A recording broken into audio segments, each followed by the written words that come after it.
दोस्तों आप सभी का स्वागत है हमारे YouTube चैनल में। आज हम बात करते हैं अफ्रीकी यूनियन या अफ्रीकी संघ। तो अफ्रीकी संघ का प्राचीन नाम या पूर्व का नाम अफ्रीकी एकता संगठन था। Organisation of African unity OAU था।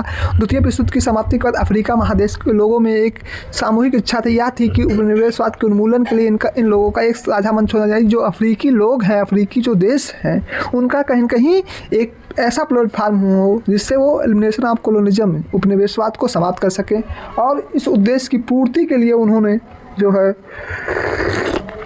एक ऐसे संगठन के निर्माण की रूपरेखा तैयार की कि जो उपनिवेशवादी शक्तियां हैं उनको खदेड़ा जा सके अफ्रीका से।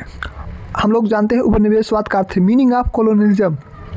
उपनिवेशवाद एक ऐसी प्रक्रिया है जिसमें एक शक्तिशाली देश दूसरे देश पर कब्जा कर लेता है और उसकी ज़मीन, उसके संसाधनों, लोगों पर नियंत्रण कर लेता था और उनका इस्तेमाल अपने फ़ायदे के लिए, मतलब कहने कहने जो कॉलोनिज्म है एक क्या है, एक प्रोसेस है जिसके थ्रू पावरफुल नेशन जो है वीक नेशन पर क्या कर देता है, पोजेस्ट कर लेता है, ऑक्युपाई कर लेता है और उसके बाद उनके वहाँ के लैंड रिसोर्सेस पब्लिक को पूरी तरीके जो है अपने बेनिफिट्स के लिए यूज़ करता है, मिसयूज़ करता है। जब सामूहिक आवाज़ अफ्रीकी देश के लोगों की आई कि अफ्रीका को एक एकता के सूत्र में बांधा जाए और जो यूरोप के देश हैं और जो साम्राज्यवादी शक्तियां हैं, साम्राज्यवाद देश हैं, उनको कहीं कहीं उनको यहाँ से खदेड़ा जाए, तो इसके लिए 1963 में अफ्रीकी राजधानी यानी जो अफ्रीकी देशों के जो शासनाध्यक्ष थे, हेड ऑफ नेशन थे, उनका एक कन्वेंशन हुआ, शिखर सम्मेलन हुआ। कहाँ शिखर सम्मेलन होता है? आदिस अबाबा, जो इथियोपिया की राजधानी है।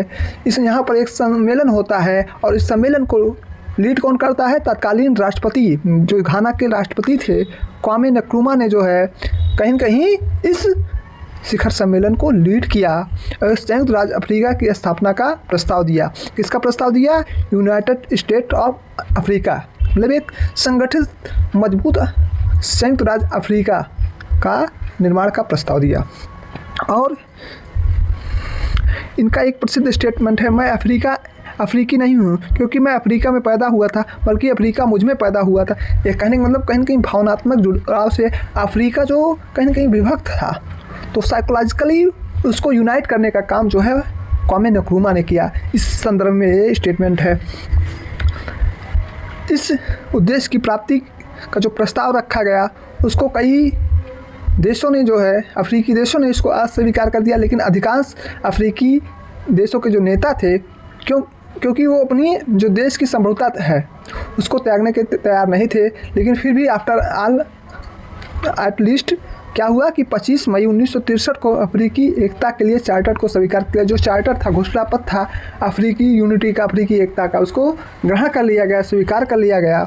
और इसके बाद अफ्रीकी एकता संगठन की जो स्थापना होती है, अफ्रीकी एकता संगठन की 2 अगस्त 1963 को होती है। और इस संगठन में जो है 28 देश क्या किए हैं, शामिल हुए, मतलब 28 कंट्रीज जो है सम्मेलन में पार्टिसिपेट किए। और एक बात और बताते, जो अफ्रीकी ही देश थे, जो 28 देश थे, कौन थे? अफ्रीकी देश थे। तो कि अफ्रीका महाद्वीप को क्या करना था? एकता के सूत्र में बांधना था। और जो यूरोपीय देश थे, उपनिवेशवाद को बढ़ावा देने वाले देश थे, उनको खदेड़ना था और अफ्रीका को जो आर्थिक शोषण हो रहा था उससे मुक्ति चाहिए था। और इसका मुख्यालय जो हेडक्वार्टर है OAU का, वो आदिस अबाबा इथियोपिया में स्थापित किया गया। कालांतर में जैसे जैसे उपनिवेशवाद का उन्मूलन होता गया, वैसे वैसे इसके सदस्यों की संख्या बढ़ने लगी। दक्षिणी अफ्रीका तथा नवेदित नामीबिया को मिलाकर 1995 इसके कुल सदस्यों की संख्या 53 हो गई। हालांकि अफ्रीका एकता संगठन के चार्टर में राज्यों की सीमाओं को समाप्त करने और संयुक्त राज्य अफ्रीका की स्थापना करने का कोई प्रावधान नहीं था, लेकिन इस चार्टर में कुछ तथ्यों को समाहित किया गया था। जैसे अफ्रीकी एकता संगठन के चार्टर में समाहित तथ्य कि सभी सदस्य देशों की स्वतंत्रता को मान्यता प्रदान की गई। The independence of all member country was recognised. फिर सेकंड, दूसरा था सभी की संप्रभुता और प्रादेशिक अखंडता को बनाए रखने को स्वीकृति दी। मतलब जितने भी देश हैं वो क्या, वो कहीं कहीं अपनी टेरिटोरियल इंटीग्रिटी को मेंटेन करेंगे। और इसी में जो है अफ्रीका जो संघ था, अफ्रीकी संघ था, उसको किस उद्देश्य के लिए प्राप्ति के लिए बनाया गया, उसमें कहीं मेंशन भी किया गया कि अफ्रीकी देशों और उनके लोगों के बीच अधिक एकता और एकजुटता हासिल करना, अपने सदस्य देशों की संप्रभुता, क्षेत्रीय अखंडता और स्वतंत्रता की रक्षा करना, महाद्वीप और उसके लोगों के हितों के मुद्दों को बढ़ावा देना तथा उनका बचाव करना, अंतर्राष्ट्रीय सहयोग को बढ़ावा देना, महाद्वीप में शांति, सुरक्षा और स्थिरता को बढ़ावा देना, लोकतांत्रिक सिद्धांतों और संस्थाओं, लोकप्रिय भागीदारी और सुशासन को बढ़ावा देना, व्यापार, रक्षा और विदेशी संबंधों पर सामान्य नीतियों को विकसित करना और बढ़ावा देना ताकि महाद्वीप की रक्षा और इसकी वार्ता की स्थिति को मजबूत किया। मतलब कहीं कहीं अपने जो है अफ्रीका महाद्वीप को सिक्योर करने के लिए, उसमें एकता के सूत्र में बांधने के लिए और पारस्परिक मेल मिलाप और सहयोग की भावना को बढ़ाने के लिए इस संगठन का निर्माण किया गया। कालांतर में अफ्रीका में रवांडा नरसंहार, बहुत ही यूपीएससी का बहुत बढ़िया टॉपिक है, रवांडा जेनोसाइड। तो यह एक संगठित और योजनाबद्ध नरसंहार था। इसमें करीब लगभग 8 लाख से अधिक तुत्सी और उदार हुतू लोगों की हत्या कर दी गई। यह एक नरसंहार था 7 अप्रैल 1994 से लेकर जुलाई 1994 तक सिर्फ 100 दिन में हुआ। मतलब 8 लाख लोगों की क्या होती है, जेनोसाइड हो जाता है। और इसमें इसका जो तत्कालीन कारण था, 6 अप्रैल 1994 को रवांडा में राष्ट्रपति जुवेनाल हाब्यारिमाना जो हुतू थे का विमान मार गिराया गया। इसके बाद जो कट्टरपंथी हुतू के समूहों के समर्थक थे, उन्होंने इसका जो जिम्मेदार किसको ठहराया, तुत्सियों को जिम्मेदार ठहराकर बड़े पैमाने पर जो है नरसंहार स्टार्ट कर दिया, जैसा कि आप फिगर में देख सकते हैं।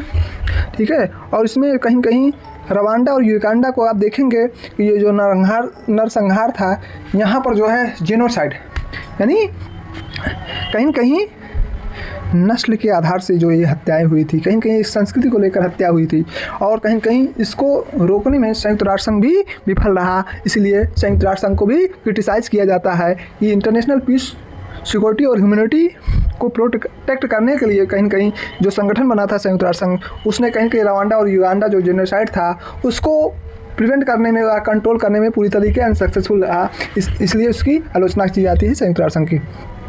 कालांतर में जो है 1999 में अल्जीरिया में हुई एकता संगठन शिखर सम्मेलन में तत्कालीन जो लीबिया के नेता थे कर्नल गद्दाफी ने अफ्रीकी संघ की स्थापना की पहल की, अफ्रीकी यूनियन की। तत्पश्चात 1999 में अफ्रीकी एकता संगठन के देशों के शासनाध्यक्षों, राष्ट्रीय हेड ऑफ नेशन कह सकते हैं, का एक विशेष सम्मेलन होता है। और कहाँ होता है? सिरते कहाँ है? लीबिया में है, जिसमें अफ्रीकी संघ के प्रस्ताव पर विचार किया जाता है। और तत्कालीन इस सम्मेलन की समाप्ति के बाद सिरते घोषणा पत्र, सिरते डिक्लेरेशन स्वीकार किया जाता है, जिसमें अफ्रीकी जनता के आकांक्षाओं को मूर्त देने की बात कही गई। तत्पश्चात जुलाई 2002 में लोमे अर्थात टोंगो में हुए अफ्रीकी एकता संगठन के शिखर सम्मेलन में अफ्रीकी यूनियन की स्थापना अधिनियम पर हस्ताक्षर किया गया। उसमें यह कहा गया कि यह अधिनियम तभी लागू होगा जब अफ्रीका के लगभग 53 सदस्यों में से 2/3 सदस्य यानी 36 देश इस पर क्या करेंगे, इसको अप्रूव्ड कर देंगे। और नाइजीरिया अफ्रीका महाद्वीप का 36वां राष्ट्र बना जिसने इस अधिनियम को क्या कर दिया, अप्रूव्ड कर दिया। तत्कालीन जुलाई 2002 में डरबन में अफ्रीकी संघ के निर्माण की नींव रखी गई और ओयू को भंग करके एयू अफ्रीकी यूनियन की स्थापना का मार्ग प्रशस्त हुआ। यह अखिल अफ्रीकावाद का प्रतीक था। मतलब कहीं कहीं अफ्रीका अखंड अफ्रीका का प्रतीक, मतलब अफ्रीका में क्या है, अफ्रीकी देशों में आपस में एकता है। और कहा जाता है जो इस सम्मेलन अफ्रीकी संघ के जो प्रथम अध्यक्ष में थे थाबो एम्बेकी, ये अफ्रीकी संघ के प्रथम अध्यक्ष थे। और इसमें कुछ महत्वपूर्ण स्टेटमेंट भी दिया गया। इन्होंने कहा कि अब समय आ गया कि जब भूमंडलीय ये मामलों में अफ्रीका अपना अधिक स्थान ग्रहण करेगा। दूसरी बात इन्होंने कहा कि अब अफ्रीका की अनदेखी करना समाप्त किया जाए। कहने का मतलब जो वेस्टर्न कंट्री थी, साथ साथ जो पूंजीवादी देश हैं, कहीं कहीं अफ्रीका का शोषण करते थे। अब वो समय नहीं है कि जब शोषण करेंगे, क्योंकि अफ्रीका के देशों में भी जन चेतना का संगार हुआ, अपने अधिकारों को लेकर कहीं कहीं जन संचार हुआ है, चेतना आई है। और ऐसी स्थिति में जो है किसी तरीके से शोषण को क्या किया जाएगा, स्वीकार नहीं किया जाएगा। अफ्रीकी संघ के 4 प्रधान अंग हैं: महासभा, आयोग, परिषद और प्रतिनिधि समिति। अफ्रीकी संघ की क्या अचीवमेंट है? Major achievement of African union, तो महाद्वीपीय शांति और सुरक्षा में योगदान करना, अफ्रीकी महाद्वीप मुक्त व्यापार क्षेत्र, राजनीतिक एकता और लोकतंत्र को बढ़ावा, सामाजिक और आर्थिक विकास कार्यक्रम, गरीबी हटाने, स्वास्थ्य सुधार और शिक्षा को बढ़ावा देने के लिए एजेंडा 2063 स्टार्ट किया गया। HIV, एड्स, मलेरिया, इबोला जैसी बीमारियों को बड़े पैमाने पर समाप्ति के लिए अभियान चलाए गए। कृषि विकास के लिए भी क्या किया गया, प्रोग्राम चलाया गया। महिलाओं युवाओं को सशक्त बनाने के लिए प्रोग्राम चलाया गया। महिला अधिकारों की रक्षा के लिए मैपुटो प्रोटोकॉल अपनाया गया। AU में 50% महिलाओं के नेतृत्व की भागीदारी का लक्ष्य रखा गया। युवा रोजगार और नवाचार का कार्यक्रम चला गया, जिससे जो अफ्रीकी महाद्वीप हो वो क्या हो, वो विकसित हो, वो समृद्ध हो, वहाँ के आपस के लोगों में, अफ्रीकी देशों के लोगों की जो संस्कृति है, शिक्षा है, नवाचार है, उसका विकास हो और कहीं न कहीं एक सशक्त अफ्रीका का निर्माण हो। धन्यवाद। आप लोग को अगर अच्छा लगा है चैनल लाइक करिए, सब्सक्राइब करिए, हमारे चैनल को फॉलो करिए। धन्यवाद।